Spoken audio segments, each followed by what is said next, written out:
My name is Ilara Vance. I'm 24 years old, and I work as a document archivist for the City Records Office in Riverton Falls. My job is simple on the surface. I catalog old contracts, wills, property files, paper trails from people's lives. Funny thing about paper, it remembers everything people try to hide. 3 weeks ago, my parents called me for the first time in 6 years. My father didn't say hello. He didn't ask how I was doing. He didn't even pretend to care that the last time we spoke, I was standing on the sidewalk with a suitcase and nowhere to go. He just said 4 words. Ilara, we need your signature. And that's when I started laughing. Not because it was funny, because 6 years earlier my parents had thrown me out of our house for embarrassing the family. Their exact words. Pack your things, my mother said that night. You've done enough damage. Damage.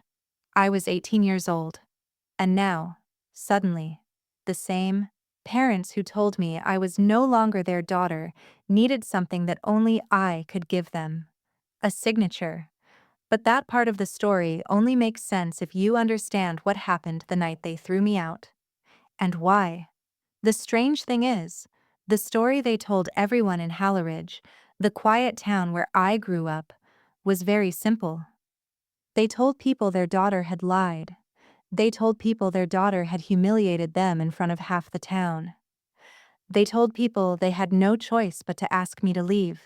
People believed them. Why wouldn't they? My parents, Victor and Lenora Vance, were the kind of people towns like Halleridge admire. My father owned a construction company that built half the houses on Oak Ridge Lane. My mother organized charity dinners and school fundraisers. Their names were printed on plaques in the community center lobby.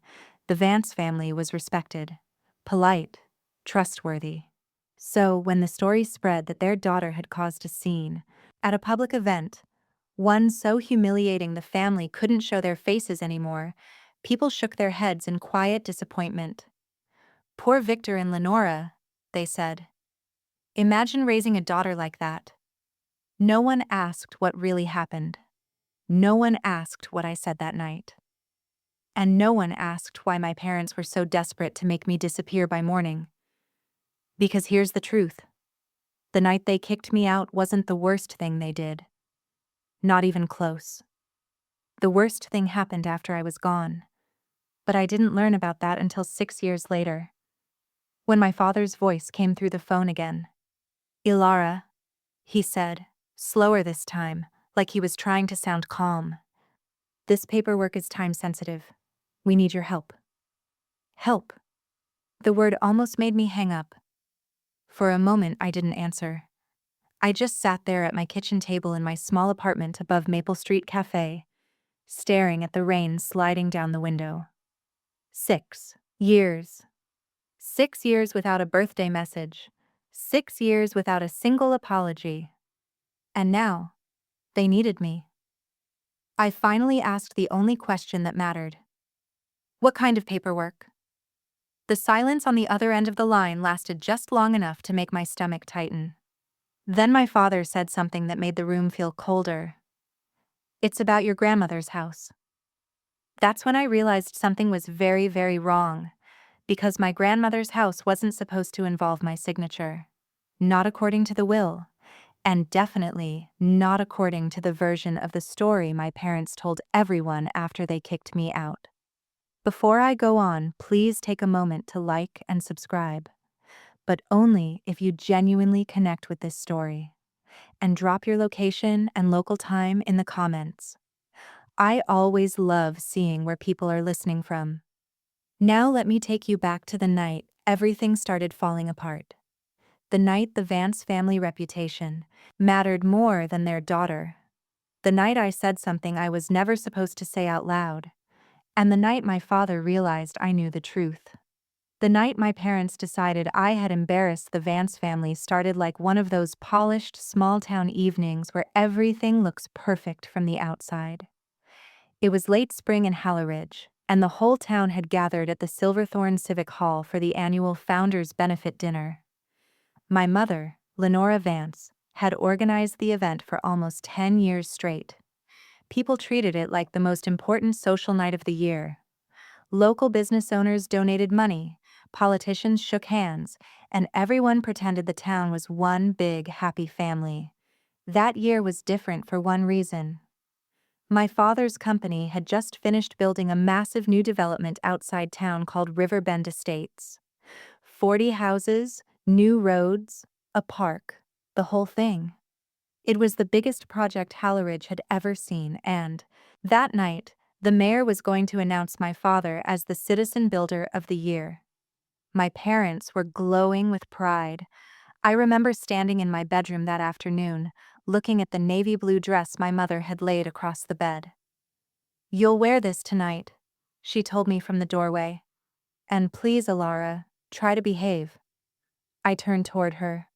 "I always behave." She gave a tight smile that never reached her eyes. "Let's not test that tonight." Even then, something about her tone felt strange, like she already expected trouble. The dinner started at 7. By the time we arrived, the hall was already buzzing with conversation. Long white tables filled the room. Strings of warm lights hung from the ceiling beams, and the smell of roasted chicken drifted from the kitchen. People stopped my father every few steps. "Victor, congratulations. You've done amazing work out there. That new development is beautiful."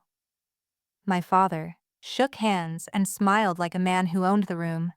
I walked beside them quietly, the way I always did at these events. My older brother Rowan Vance was already sitting at our table near the front. Rowan was 3 years older than me and worked with my father's company. Rowan raised his glass when he saw us. "About time you showed up." "Traffic," my father said, pulling out his chair. Rowan leaned toward me. "You nervous about the speech tonight?" "I'm not the one giving it," I said. "No," Rowan said with a smirk, "but you're the one who might say something weird." My mother shot him a warning look. "Enough." Dinner passed like every other formal event in Halleridge. People clinked glasses. The mayor told long stories about the town's history, and my mother floated from table to table checking that everything ran smoothly. For most of the evening, I kept quiet. But there was one moment I couldn't ignore. It happened during dessert. I stood up to get water and stepped out into the hallway near the restrooms. The noise from the hall faded a little there. The hallway lights flickered slightly, and I could hear voices coming from the open door of a small side office. At first, I didn't think much of it, until I heard my father's voice. "Just keep it quiet," Victor Vance said sharply. Another man answered. I recognized him immediately. Darren Holt, the city inspector. "You told me the ground was stable," Darren said. "Now we've got cracks in 3 foundations." My stomach tightened. My father lowered his voice, but I could still hear him clearly. "It's minor settling. Happens all the time." "That's not what the engineer said." There was a pause. Then my father said something that changed everything. "Darren, those houses are already sold. If this turns into a public report, the buyers will panic. The bank will pull financing. Do you understand what that would do to my company?" Darren sounded uneasy. "So, what are you asking me to do?" My father's answer came slowly. "Delay the report." My hand froze on the water fountain. Inside the office, Darren let out a breath. "Victor, that's not exactly legal." "Nothing is wrong yet," my father said calmly. "The soil just needs time to settle. By the time anyone looks closely, the homes will be occupied. No one will care." I felt the air leave my lungs. Riverbend Estates. 40 houses. Families already moving in. And the ground underneath them might not be stable. Darren spoke again, quieter now. "If something collapses..." "It won't," my father interrupted. Another pause. Then I heard the sound of an envelope sliding across a desk. "You've helped the town before," my father said. "I'm asking you to help it again." For a long moment, nobody spoke. Then Darren said something I still remember word for word. Victor, if anyone finds out about this, it'll ruin you. My father laughed softly. No one will find out. And that's when the floor creaked beneath my foot. Inside the office, the voices stopped instantly. My heart jumped into my throat. Because I suddenly realized something terrifying. If my father opened that door and saw me standing there, he would know I heard everything. The door opened before I had time to move. It swung wide enough that the hallway light spilled into the office, and there he was. My father, Victor Vance, standing in the doorway with Darren Holt behind him. For a second, none of us spoke. My father's eyes went straight to mine. "Ilara?" he said slowly. He didn't sound angry. He sounded careful. The kind of careful people use when they're measuring how much trouble they're in. "I was just getting water," I said, trying to keep my voice steady. Behind him, Darren Holt shifted awkwardly. The envelope that had been on the desk a moment earlier was now gone. My father stepped out into the hallway and closed the office door behind him. The music and chatter from the banquet hall hummed faintly through the walls. "You heard something?" he asked. I swallowed. I heard enough. For a moment, his expression didn't change. Then he smiled. Not the warm smile he used when shaking hands with people in town. This was the other one. The one he used when a conversation was about to become dangerous. "Ilara," he said gently, placing a hand on my shoulder. "You misunderstand how these things work." "How what works?" "Construction, reports, inspections. Things get exaggerated all the time."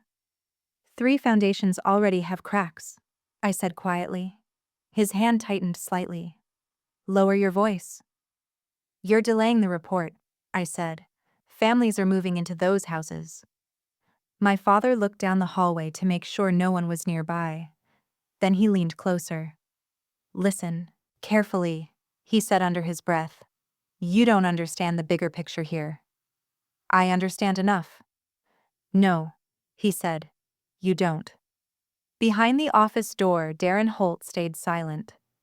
My father continued speaking, calm and steady. "If that report goes public tonight, the entire Riverbend project collapses. 40 families lose their homes. My company loses everything. Hundreds of people lose jobs." I stared at him. "You're not protecting them," I said. "You're protecting yourself." For a brief second, something sharp flickered in his eyes. Then it disappeared. "Ilara," he said, almost patiently, "this is not your concern. It becomes my concern if those houses fall apart." "They won't." "You don't know that." He sighed like I was being difficult over something small. "Go back to the dinner," he said. "This conversation is finished." But I didn't move. "Are you paying Darren to hide the report?" The question hung in the air between us. Inside the office, a chair creaked. My father's voice dropped another level. "You will not repeat that accusation." I heard what I heard. "Ilara." I shook my head. "You're about to accept an award for building those houses." "Yes. And people think you're honest." "I am." "No," I said quietly. "You're not." For the first time, his calm mask cracked. His jaw tightened. "You are 18 years old," he said. "You have no idea what responsibility looks like." "I know what lying looks like." He stepped closer until we were almost face to face. "You will go back into that hall," he said softly, "and you will sit quietly while the mayor finishes his speech." "And if I don't?" For a moment he didn't answer. Then he gave a short laugh. "You're not going to cause a scene tonight." "You're sure about that?" Something in my tone made his eyes narrow. "Ilara," he said slowly, "don't do something you'll regret." But the problem was, I already felt like I had to, because the mayor's voice suddenly echoed through the hall speakers. "Ladies and gentlemen, if I could have your attention for a moment." The dinner conversation faded as people turned toward the stage. The award presentation had started. My father straightened his suit jacket. That's my cue, he said. Then he gave me one last look. Think very carefully about what you say next. He walked back toward the banquet hall doors. For a second I stood there, my heart pounding. I could still walk away. I could pretend I hadn't heard anything. I could sit quietly at the table and let the night pass like every other polished event in Halleridge. But then I thought about the families moving into those houses. Children sleeping in bedrooms built on unstable ground, people trusting my father's name. And suddenly, sitting quietly didn't feel possible anymore. Inside the hall, the mayor was already speaking. Tonight, we honor a man whose work has shaped our town. Applause filled the room. My father stepped onto the stage. He looked proud, confident, untouchable. And as the mayor handed him the microphone, I realized something else. If I said nothing tonight, no one ever would. The applause inside Silverthorne Civic Hall sounded like thunder. People stood from their chairs, clapping and smiling as my father stepped up to the stage. Victor Vance adjusted the microphone, nodding politely to the mayor. The banner behind him read, "Founders Benefit. Community First" in gold letters. Community First. I stood at the back of the hall, my heart beating so hard it felt like it might crack through my ribs. Maybe I should have stayed quiet. Maybe that would have been the smart thing. But every time I thought about those houses in Riverbend Estates, about the conversation I had just heard in the hallway, the idea of sitting down and smiling felt impossible. On stage, my father cleared his throat. "Thank you, Mayor Caldwell," he said warmly. "This town has always meant everything to me." People nodded and murmured approval. My mother sat at the front table beside Rowan, hands folded neatly, looking proud. "I grew up in Halleridge," my father continued. "Every home my company builds is built with that same sense of responsibility." That's when I stood up. I didn't even remember deciding to do it. My voice just came out. "That's not true." The words weren't loud, but in a quiet room full of people listening to a speech, they carried. The applause stopped instantly. Every head turned. My father's hand froze on the microphone. "Ilara," my mother said sharply from the front table. My father tried to smile. "My daughter," he said lightly, "always knows how to make an entrance." Some people laughed, nervously, but I didn't sit down. "Those houses in Riverbend Estates aren't safe." The room went completely silent. My father's smile faded just a little. "Ilara," he said slowly, "this is not the time for jokes." "I'm not joking." A few people exchanged confused looks. The mayor shifted awkwardly beside the podium. "What exactly are you talking about?" my father asked. I could feel everyone watching me now. The entire town. "The foundations are already cracking," I said. "The inspector knows it." Darren Holt, standing near the side wall, suddenly looked like he wished he could disappear. My father's voice hardened. "That is a serious accusation." "I heard you in the hallway," I said. "You asked him to delay the report." The room erupted into whispers. My mother stood up from the table. "Ilara, stop this right now." But it was too late, because Darren Holt suddenly stepped forward. "Victor," he said, nervously, "maybe we should—" My father turned toward him sharply. "Darren, stay out of this." But Darren looked around the room at all the faces staring at him. Then he did something none of us expected. He spoke. "There were soil concerns," Darren admitted quietly. The whispers grew louder. My father's voice dropped into a dangerous calm. "Minor concerns," he said. But people were already pulling out phones, murmuring to each other. Someone near the back said, "My sister just bought a place there." My father looked back at me, and this time, the calm was gone. "Ilara," he said, "you have no idea what you're talking about." "Then tell them the truth." My mother walked quickly toward me. "You're embarrassing this family," she hissed. That word again. Embarrassing. But something inside me refused to back down. If those houses collapse later, I said, everyone in this room will know you ignored the warning. Gasps spread across the hall. The mayor stepped forward quickly. Perhaps we should discuss this privately. My father cut him off. Yes, he said coldly. We will. Then he turned toward me. Go home, he said quietly. For a moment I thought maybe he meant we would talk about it later. But the way he said it made my stomach twist. Go home, he repeated. Now. The dinner dissolved into chaos. People gathered in groups, whispering. Darren Holt slipped out the side door. My mother grabbed my arm as we walked outside into the night air. The drive home was silent. No one spoke. Not my father. Not my mother. Not Rowan. The only sound was the hum of the car engine and the faint buzz of my phone vibrating with messages I didn't want to read. When we pulled into the driveway of our house on Crest Hill Road, my father turned off the engine. For a moment, he just sat there staring at the steering wheel. Then he said something that made the back of my neck go cold.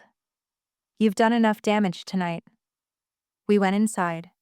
The house felt strangely quiet, like it was waiting for something. My mother walked straight into the living room and turned on the lamp. My father stayed near the door. Then he looked at me. Pack your things, Victor Vance said. At first I thought I had heard him wrong. What? You heard me. My mother folded her arms. You've embarrassed this family in front of the entire town, she said. You asked me to lie, I said. We asked you to be loyal. I told the truth. My father's voice became flat. You will pack your things tonight. My heart pounded. You're kicking me out? My mother didn't hesitate.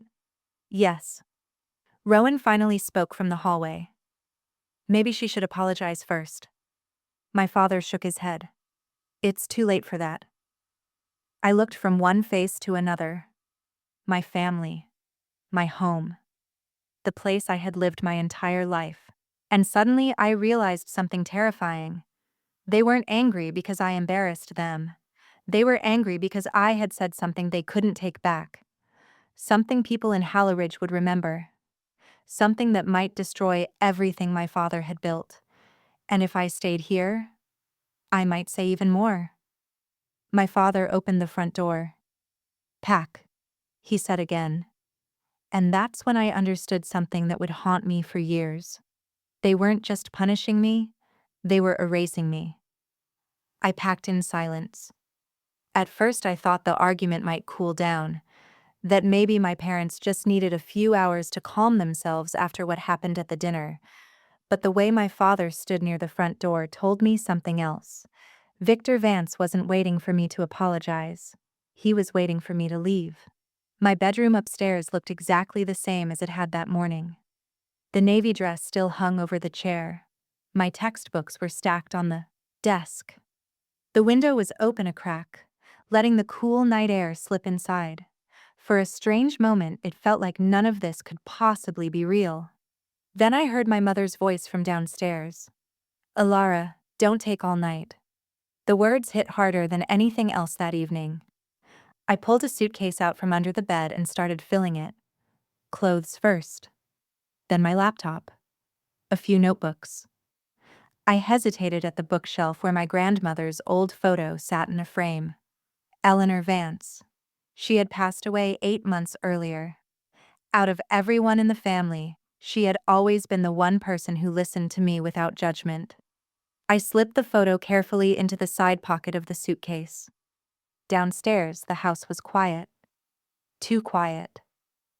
When I carried the suitcase down the stairs, my father was still standing near the door like a guard. My mother sat on the couch with her arms crossed. Rowan leaned against the wall, watching everything like it was some kind of uncomfortable show he didn't want to participate in. My father looked at the suitcase. That everything? For now. You won't be coming back for more. I stared at him. You're serious? Yes? My voice came out smaller than I wanted. I told the truth. My mother shook her head. You humiliated your father in front of the entire town. He lied. He protected his company, she snapped, which protects this family. I am this family. Her expression hardened.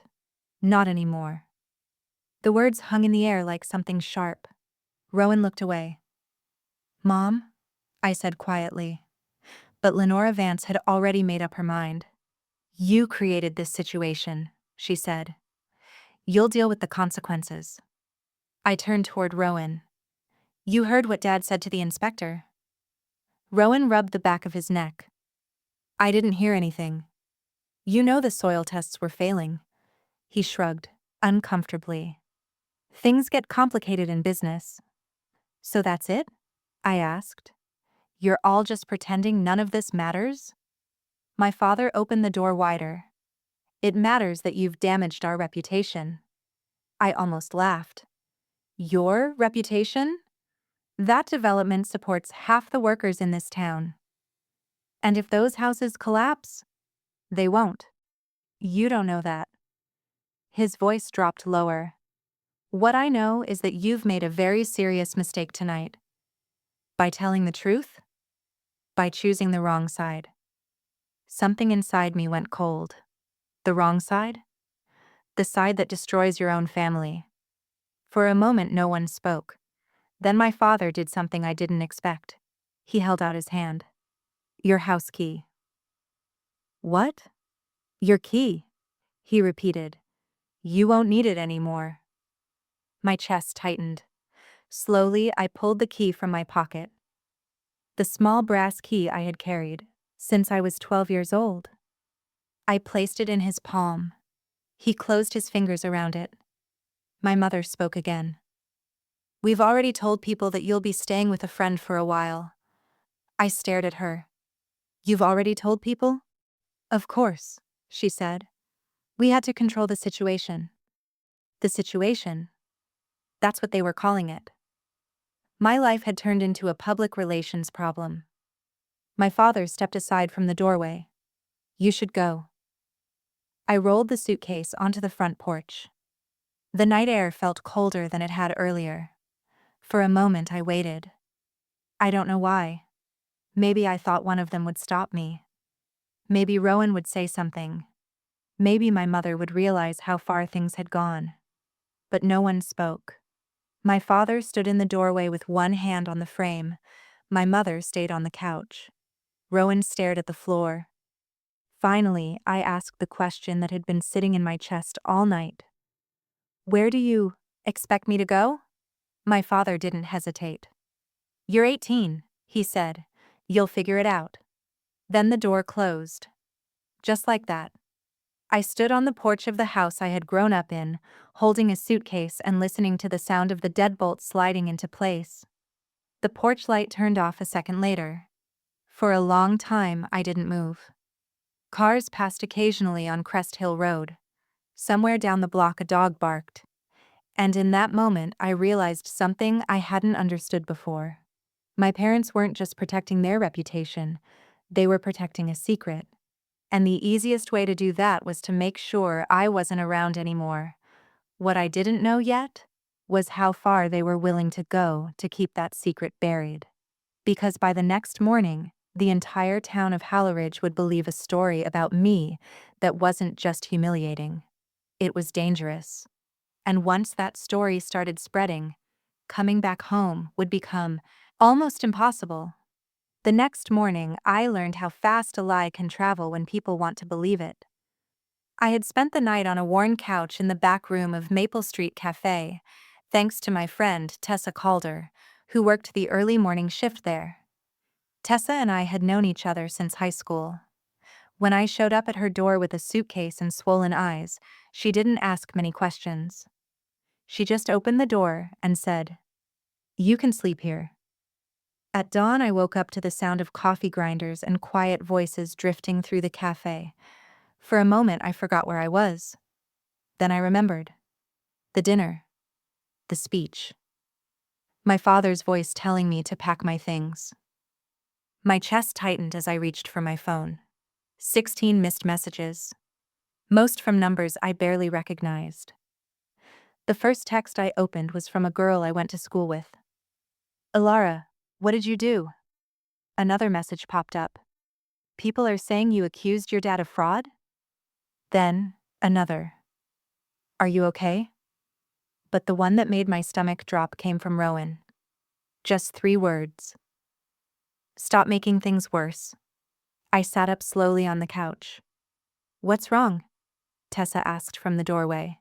She held a cup of coffee in one hand and looked concerned. Nothing, I said automatically, but she had already seen my face. Let me guess, she said. Your family started damage control. I frowned. What do you mean? Instead of answering, Tessa reached into her apron pocket and pulled out her phone. Look. She opened the Hollow Ridge community page. At the top was a post from someone I recognized instantly. Lenora Vance. My mother. The message was written carefully, the way she always wrote public statements. Last night was a difficult evening for our family. Our daughter Ilara has been struggling with personal issues for some time. Unfortunately, she chose to create a scene at the benefit dinner. We ask the community to respect our privacy as we help her get the support she needs. I stared at the screen. Support she needs. Tessa sighed. She's implying you're unstable. She's saying I lied. Tessa sat on the edge of the table. People here like your parents, Ilara. If they say you had some kind of episode. The rest of the sentence didn't need to be finished. I scrolled down. Comments were already piling up. Praying for your family. Teenagers can be difficult. Victor has always been an honest man. I felt something heavy settle in my chest. They turned it into a mental health story, I said quietly. Tessa nodded. That's usually the fastest way to discredit someone. I dropped the phone on the couch. I heard the conversation, I said. The inspector confirmed the soil problems. Tessa frowned. So why would Darren Holt stay quiet now? I thought about the envelope sliding across my father's desk. Because he's probably already been paid. Tessa leaned back in her chair. Well, she said slowly, then your parents just did something really interesting. What? They made the whole town think you're unreliable. I looked up. And? And if something actually does go wrong with those houses, she said, no one will believe you warned them. The words hung in the air. For the first time since leaving my parents' house, fear crept in. Not fear for myself. Fear that my father's plan might actually work. What am I supposed to do? I asked quietly. Tessa studied me for a moment. Then she shrugged. You survive. How? You get out of Hollow Ridge. I blinked. Just leave? Your parents control this town, she said bluntly. Your dad builds half the houses here. Your mom runs half the charities. They'll bury you under rumors before lunch. I knew she was right. But leaving felt like surrender. What about the houses? I asked. Tessa leaned forward. Ilara, listen to me carefully. Her voice softened. You did the right thing by telling the truth. That doesn't mean the truth will win right away. I stared down at my hands. Sometimes it takes time, she added. How much time? Tessa gave a small, sad smile. Years. That word felt heavier than I expected. Years. At that moment, I had no idea how right she would be. Because I did leave Hollow Ridge. I left that same afternoon with a single suitcase and $200 in my bank account. I didn't return for 6 years. 6 years of working jobs my parents would never approve of. 6 years of building a life far away from Crest Hill Road. 6 years of silence from the Vance family. Until the morning my father suddenly called again. Ilara, he had said, we need your signature. But the reason they needed that signature, the real reason, was something they never expected me to find out. and it had everything to do with my grandmother. 6 years can change a person in ways you don't notice until you look back. When I left Halleridge, I was 18 years old with a suitcase and a reputation I didn't deserve. By the time my father called again, I was 24 and living 200 miles away in Riverton Falls. The first year after leaving had been the hardest. I worked mornings at Maple Street Cafe with Tessa, saving every dollar I could. Nights were spent in the tiny back room of the cafe where she let me sleep. The town gossip followed me for a while, people whispering when I walked past. But eventually something else replaced it. A bigger story. 3 months after the benefit dinner, cracks appeared in 2 houses in Riverbend Estates. Small ones at first. Nothing dramatic. The kind of thing contractors call settling. My father told everyone the same thing he told Darren Holt that night. Minor structural adjustment. The town believed him. Because they always believed him. But I saw something different. I saw the way he avoided looking at me if we crossed paths on the street. I saw how quickly my mother would guide conversations away from Riverbend whenever someone mentioned it. And one afternoon I saw Darren Holt leaving my father's office looking pale. That was when I knew Tessa had been right. Halleridge wasn't a place where truth spread quickly. So I left. Tessa drove me to the bus station that afternoon. The station smelled like engine oil and cheap coffee. My suitcase sat between us on the concrete floor. "You'll be fine," she said. "I hope so. You're smarter than everyone in that town combined." "That's not saying much." She laughed and hugged me tightly. "Call me when you land somewhere." Land somewhere? You know what I mean. I did. Leaving Halleridge felt like stepping off a map. I didn't know where I was going, only that I couldn't stay. The bus took me to Riverton Falls. At first it was just supposed to be temporary. I found a cheap apartment above a bookstore and worked part-time at the city records office filing documents. It wasn't glamorous work, but something about it fascinated me. Every folder held pieces of someone's life: property deeds, legal disputes, wills, contracts. People think their stories disappear after they're gone. They don't. Paper remembers. 2 years later, I was hired full-time as a document archivist. By then, Riverton Falls had started to feel like home. The apartment above Maple Street Cafe became a memory. Halleridge became something I rarely talked about. And the Vance family became strangers. Not one of them called. Not on birthdays. Not during holidays. Not even when my grandmother's house on Willow Ridge Road sat empty for months after she passed away. That part always bothered me. My grandmother, Eleanor Vance, had loved that house. She grew lavender in the garden and baked pies that filled the whole place with cinnamon. But after her funeral, the house simply sat there. No one moved in, no one sold it, and no one told me what happened to it. At the time, I assumed my parents had inherited it. It seemed obvious. Which is why my father's phone call 6 years later made no sense. "Alara," he said on the phone that rainy afternoon in Riverton Falls, "we need your signature."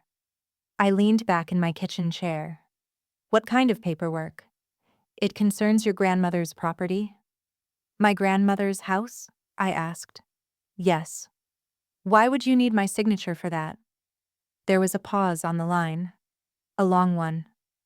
Then my father said something that made my stomach tighten. "Because according to the county records, the house belongs to you." For a moment I thought I had heard him wrong. "What?" "The will," he said. "Your grandmother left the house in your name." The words didn't make sense. My grandmother loved me, yes. But she also loved my father. Why would she skip him entirely? "I've never seen that will," I said slowly. My father's voice grew impatient. "The point is that it complicates things." "What things?" "Selling the property." "You're selling Grandma's house?" "It's necessary." "For what?" Another pause. Then my father sighed. "Alara, we don't have time to discuss every detail." "I think we do." His tone changed slightly. More careful now. Riverbend Estates is facing some legal issues. That sentence made the air in my apartment feel colder. What kind of legal issues? Nothing you need to worry about. I warned you 6 years ago. That's not relevant now. It sounds very relevant. Ilara, he said sharply, all we need is your signature to transfer the house. After that, everything will be resolved. Everything will be resolved. That phrase echoed in my head, because something about it didn't feel right. I had spent years filing legal documents. I understood how property transfers worked. And if my grandmother had truly left the house to me, my parents couldn't sell it without my permission. Which meant something else had gone wrong. Something serious enough that my father, who had erased me from his life for 6 years, was now willing to call. Send me the paperwork, I said. Another silence. Then he asked the question that made my suspicion grow even stronger. You're not planning to make this difficult, are you? I looked out the window at the rain sliding down the glass. 6 years earlier, he had stood in a doorway and told me to leave. Now he needed something. I'll look at the documents first, I said calmly. That could delay things. Then send them quickly. He hesitated again. Finally, he said, I'll have Rowan email them tonight. The call ended a few seconds later. I sat there staring at my phone. Something was wrong. Very wrong. Because if Riverbend Estates was now facing legal trouble, and my grandmother's house was suddenly part of the solution, then the secret my father had tried to bury 6 years ago might finally be catching up to him. What I didn't know yet was how deep the problem had become, or why my signature had suddenly become the most important thing in my parents' lives. Rowan's email arrived at 11:42 that night. I was still sitting at my kitchen table in Riverton Falls when the notification appeared on my laptop screen. The subject line was simple. Documents. Please, review. No greeting, no message. Just 3 attachments. I stared at the screen for a moment before opening them. The first file was exactly what I expected. My grandmother's will. I had never seen it before. The document was dated 9 months before she passed away. My eyes moved slowly across the page until I reached the section labeled Primary Property Distribution. There it was. Willow Ridge Road Residence, transferred fully to Ilara Vance. I leaned back in my chair. My grandmother had left the house to me. Not to my father. Not to Rowan. To me. The second document was a property transfer form, the kind used when ownership changes hands. My father's name appeared as the buyer. My signature line sat empty at the bottom. But something about the third document caught my attention immediately. Riverbend Estates. Structural Litigation Summary. My stomach tightened as I opened it. The file contained a legal notice from the county. 3 homeowners from Riverbend Estates had filed lawsuits against Vance Development Group. The claims were blunt. Foundation instability. Cracked load-bearing walls. Uneven flooring. And one line that made my chest go cold. Emergency evacuation order issued for House 14B after structural collapse of a interior support beam. The words blurred for a second. Collapse. Exactly what I had warned about 6 years earlier. I scrolled further down. More claims. More damage reports. Then I saw the number. Estimated liability, $2.8 million. I let out a slow breath. So that was it. Riverbend Estates hadn't just developed problems. It had started falling apart. And now the lawsuits were piling up. My father wasn't selling my grandmother's house because he wanted to. He was selling it because he needed money. Fast.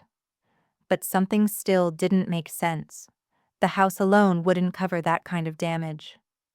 I kept reading. At the bottom of the page was a line that explained everything. Pending legal action may result in seizure of additional assets belonging to Vance Development Group and related properties. Related properties. My grandmother's house. Suddenly, the entire picture came together. If the lawsuit succeeded, the bank could start seizing anything connected to my father's finances. Selling the house quickly would turn it into cash before that happened, and because the house was legally mine, they needed me.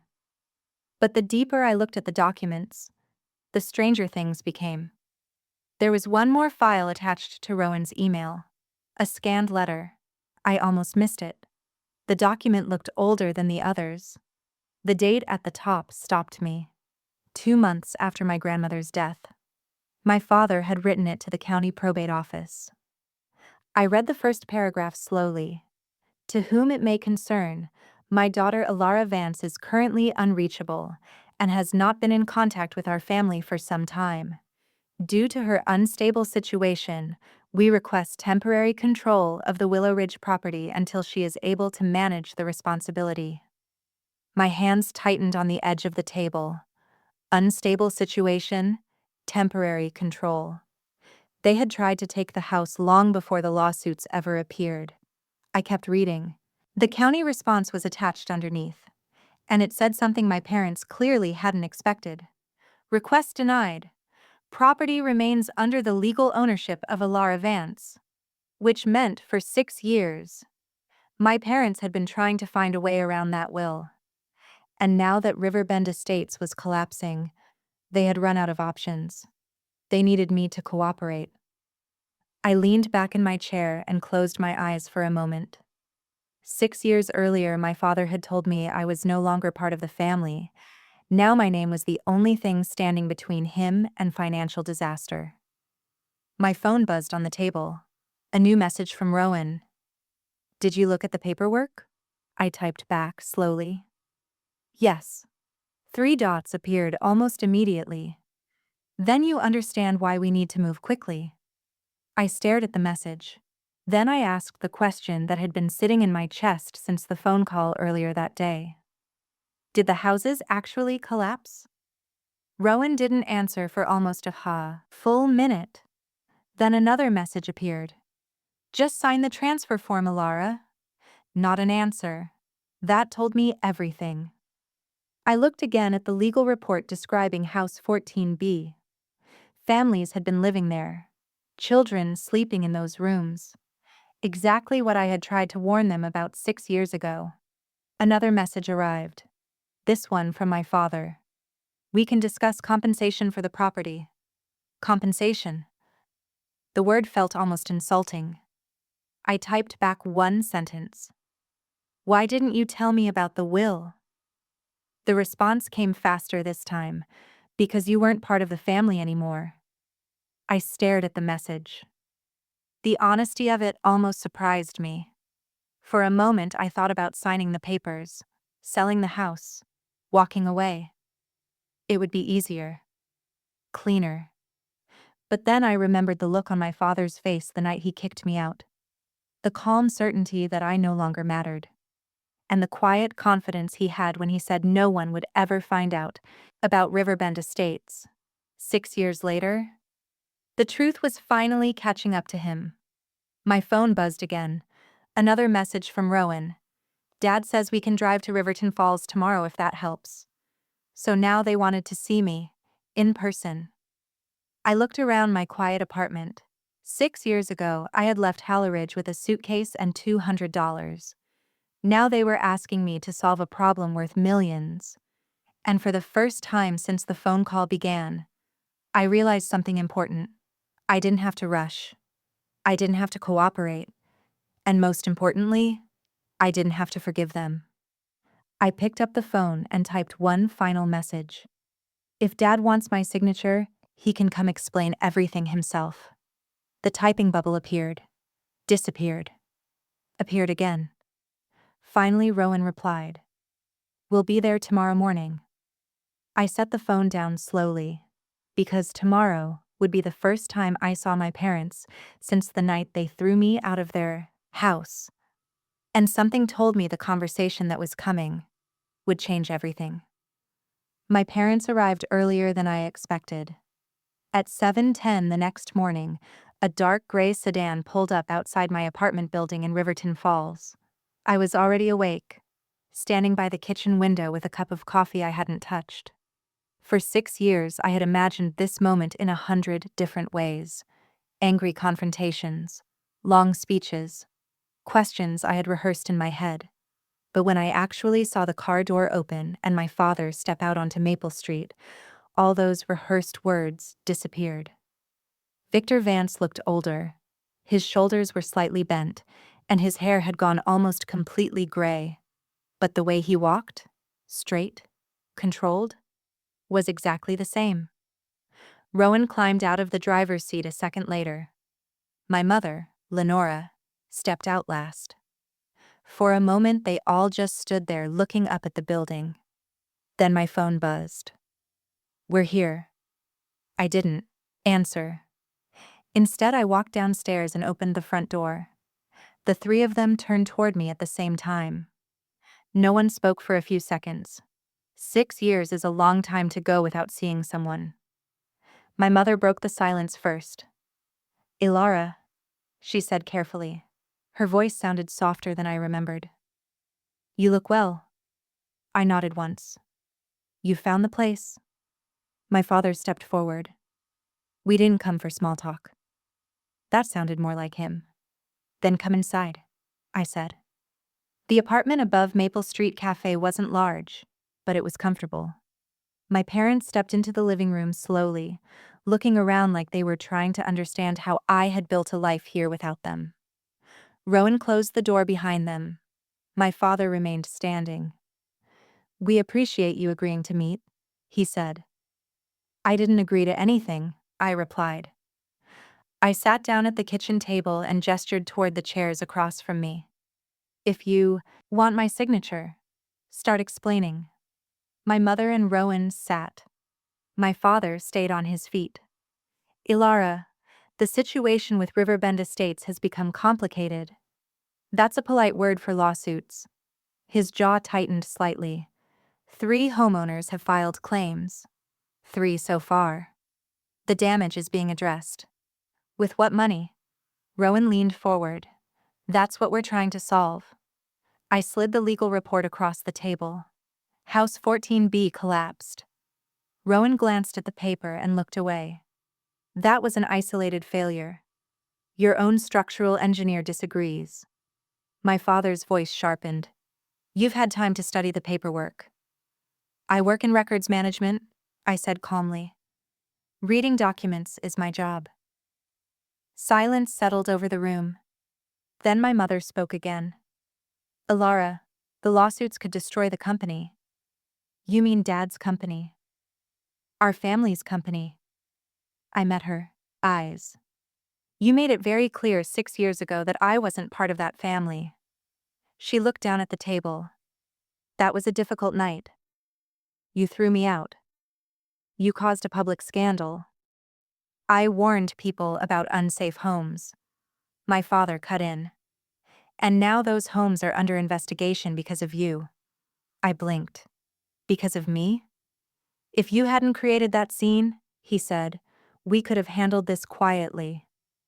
The words stunned me for a second. You're blaming me for the lawsuits? You damaged our credibility, he replied coldly. Rowan spoke quickly. Look, arguing about the past won't help anyone right now. No, I said, but the past explains why you're here. My father exhaled slowly. The bank is threatening foreclosure. How much? He hesitated. Just over 3 million. The number sat in the room like a heavy stone. So you want to sell Grandma's house? Yes. Which belongs to me? Yes. And the money goes where? To settle the initial claims. Which won't cover everything. It buys us time. I leaned back in my chair. And if I say no? My father's eyes hardened. Ilara. No. I repeated. Let's be honest. What happens if I refuse?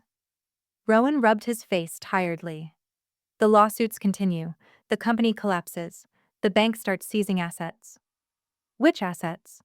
The office building, the equipment, everything. I nodded slowly. And eventually, Riverbend homeowners still get their money. Yes. Rowan admitted. But Dad loses everything. My father finally sat down. For 6 years, he said quietly. You've held something that belongs to this family. I stared at him. That house belonged to my grandmother. She intended it for all of us. The will says otherwise. She made that decision while she was sick.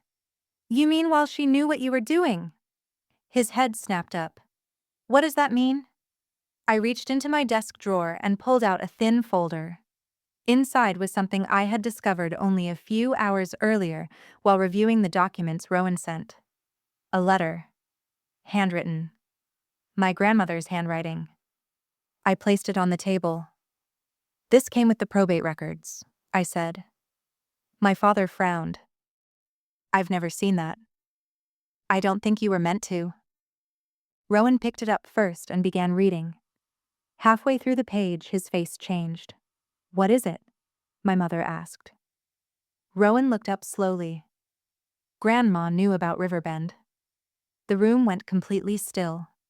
My father's voice dropped. That's impossible. Rowan read aloud. Victor believes no one will discover the soil reports, but I have seen them myself.